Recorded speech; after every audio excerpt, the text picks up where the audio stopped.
Before you install your new front-loading washer, be sure to record your model number, serial number, and purchase date in your owner's manual.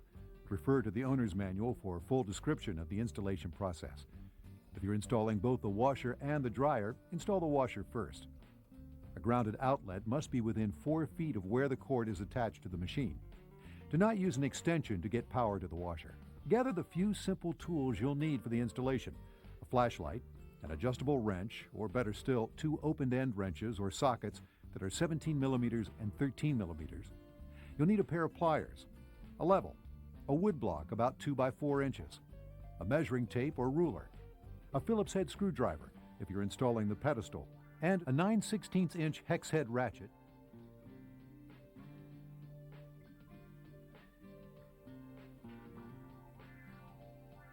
Install the pedestal as close to the final location as possible, but make sure there's enough room to lay down the washer and attach the pedestal. Remove the pedestal from its carton. Be sure to check the installation instructions inside. You're not going to completely remove the washer from its carton yet. Instead, use a utility knife to cut through the plastic along the dotted lines around all 4 sides. To protect the floor, place the top piece of the carton under the back edge of the washer, making sure the cardboard sticks out past the washer and under where the pedestal will be.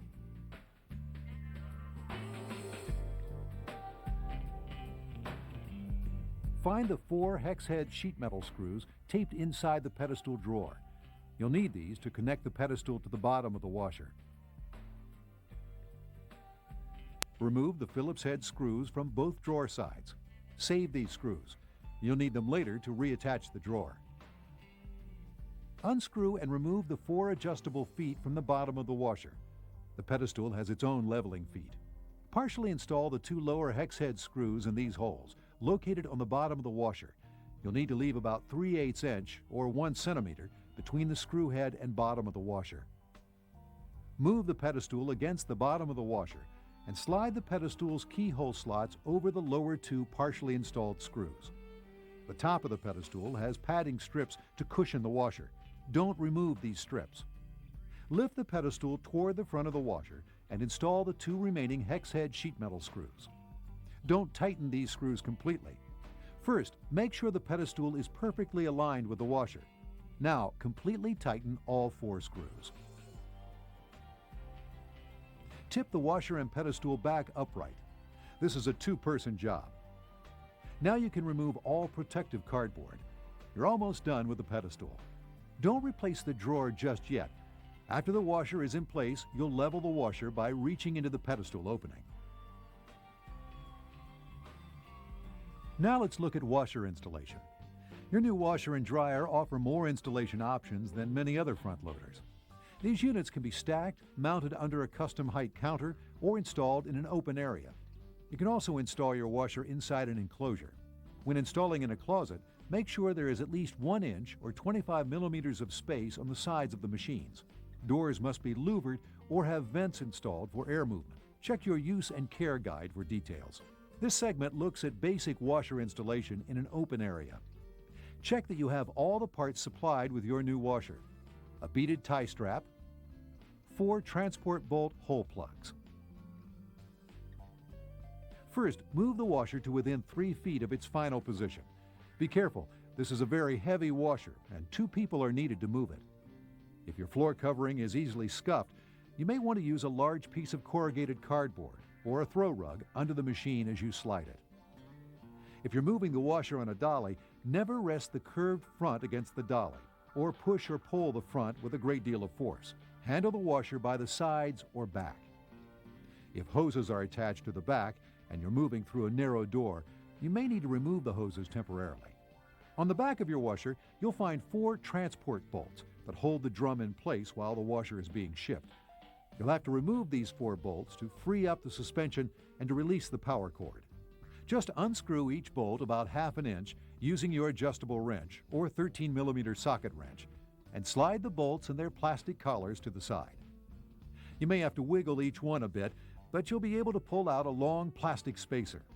Be careful not to drop the plastic spacers in the washer. The power cord will release from the bolts so you can pull it out of the washer. Once the bolts are out, fill the holes with the transport bolt hole plugs. Just slip them in and push to the side. Discard all 4 transport bolts.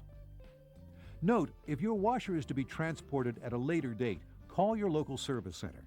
To prevent suspension and structural damage, your machine must be properly set up for relocation by a certified technician. If you have a standpipe, measure its height and diameter with your tape measure. It must be at least 2 inches or 5 centimeters in diameter. It must be at least 30 inches high, but no higher than 8 feet. Uncoil the corrugated drain hose stored in the recess in the back of the machine and hook the drain hose into your standpipe or sink.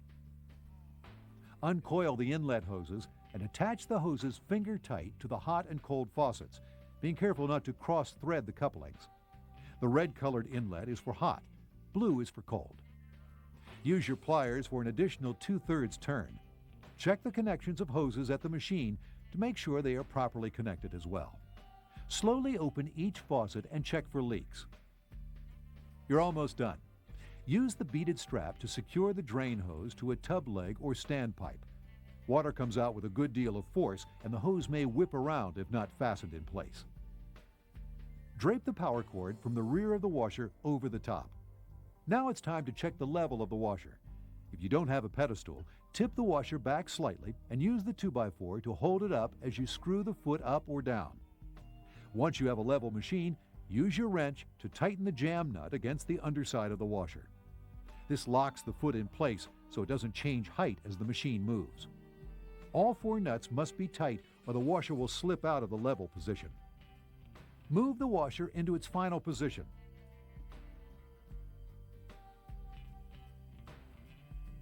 Check the level again. If necessary, loosen the jam nut and make minor adjustments. Be sure to re-tighten the jam nut against the underside of the washer when you're done. It's important to carefully level this washer and tighten the jam nuts, or you may experience excessive vibration during spin. Collect your tools, dispose of the packaging, plug in your new washer, and you're ready to go. If your washer has a pedestal, you can adjust the level with the washer in its final location. Check the level of the washer from side to side and front to back. Reaching through the drawer opening, locate the hex head screw on the top of each pedestal foot. Use a 9/16 inch or 14.3 millimeter hex head ratchet or open-end wrench to adjust the feet up or down as needed to level the washer. Pull both drawer slides out and reassemble the drawer to the drawer slides with the 2 Phillips head screws you removed earlier. Close the drawer and you're done. To make it easier to move clothes between the washer and dryer, you can reverse the swing of the door on your matching dryer. If you're going to stack the dryer on top of the washer and you want the door to open the other way, we recommend you reverse the door before you stack the machines. The only things you'll need are a Phillips head screwdriver, a small flathead screwdriver, a towel, and some glass cleaner. Find the door reversing kit that's shipped inside the drum of your new dryer. The kit contains a new handle, a hinge cover, and a trim filler. Place a towel or soft cloth on top of the dryer or on the floor where you'll set the door when you remove it. Loosen the plastic trim above and below the handle and hinge covers. Carefully pull out on the trim until it unsnaps. Notice how it hooks into the trim that you've loosened. Put the handle filler and hinge cover away for safekeeping in case you ever want to change the door back to swing the original way. Your kit has replacements for these 2 parts. Open the dryer door and remove 4 of the 5 screws that hold the hinge to the front of the dryer. Leave the second screw from the top in place. Now, loosen, but don't remove the second screw. This screw is in a keyhole-shaped slot. Lift the door until the keyhole opening slips over the screw head and remove the door. Set it face down on the towel. Remove the final screw from the dryer. The door is made up of an inner door and an outer door that you must separate to get to the hinge. Remove the 10 Phillips head screws and only these 10 screws that hold the inner door in place. Remove the 2 screws that hold the handle in place. Lift the inner door off the outer door and set the outer door aside. Put the old handle away with your other parts in case you need to change the door back at some time in the future. A new handle is in the kit. Place the inner door screw head side up on your work surface. Remove the screws that hold the hinge in place. Remove the handle bracket from the door. Move the hinge to the other side and reattach. Move the handle bracket to the other side and reattach. Set the inner door assembly aside. Put the outer door face down on your work surface and check for fingerprints on the glass. Clean them off now. You won't be able to get to them later. Place the inner door assembly into the outer door assembly. Align the hinge in the opening on the side. Be sure the inner door is completely inside the edges of the outer door edges. Now, reassemble the inner and outer door with the 10 Phillips screws you removed earlier. Now for the handle. Make sure it seats and is all the way in.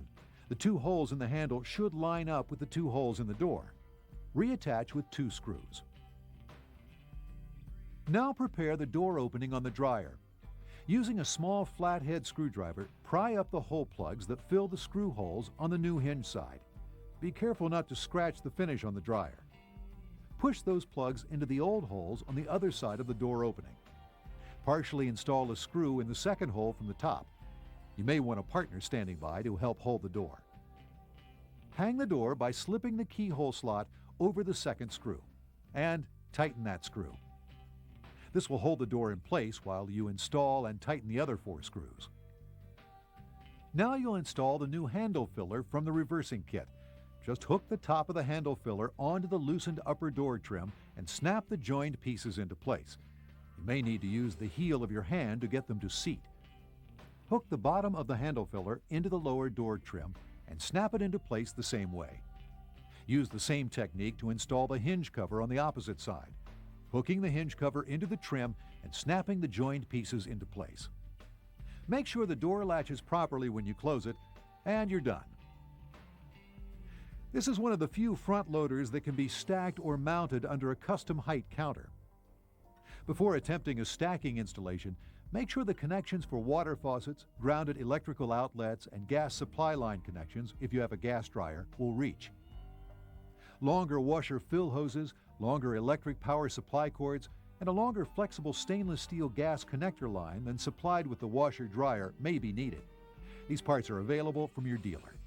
If the faucets, outlets, gas supply line, receptacles, or cords need modifications, have a qualified plumber, electrician, or gas technician make the changes.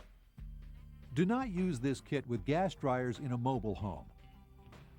The tools you'll need for stacking installation include a Phillips screwdriver, a level, and a 1-inch or 25mm open-end wrench or adjustable wrench. Move the washer as close to its final location as possible. This is a 2-person job.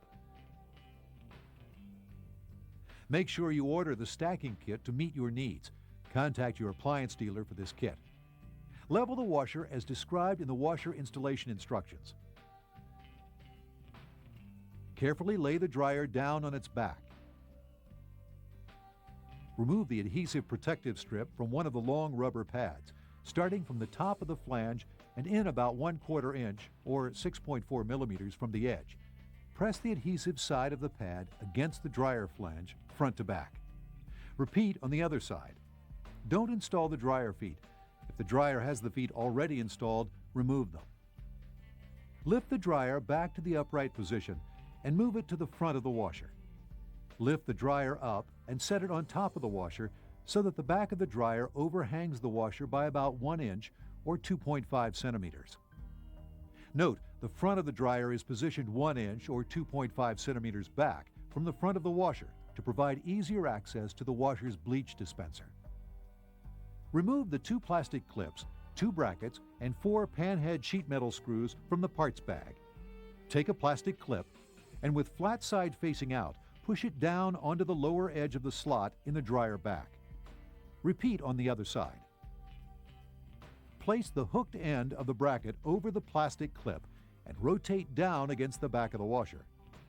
Adjust the dryer forward or backward as needed, and then attach the bracket to the washer with 2 panhead screws. Tighten screws securely. Repeat on the other side.